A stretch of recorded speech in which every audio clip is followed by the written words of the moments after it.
cycling exploded in popularity during the COVID-19 pandemic, partly as a release for people from being confined at home, and partly because our working habits changed, with millions of us working from home and not having to drive into an office every day. But that popularity has since waned a little bit, according to cycling manufacturers, since the end of the pandemic.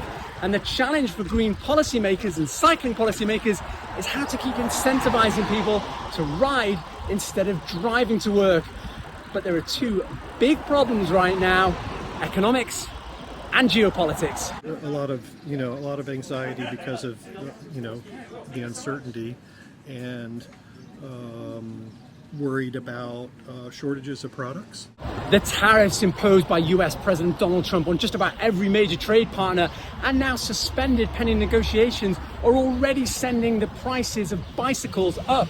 And that's partly because the overwhelming majority of bicycles in the US are imported from powerhouse manufacturing countries like China, where the tariffs are the steepest. So how much does this incentivize or disincentivize people from investing in a bike to cycle to work or just for pleasure?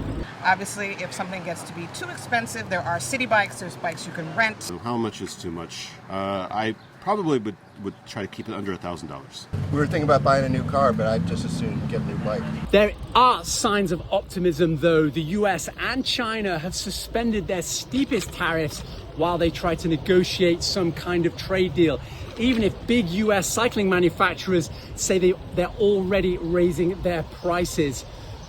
And the other reason to be optimistic, in a week here in Washington, DC, when it's been extremely showery, at least the sun's out for my commute to work.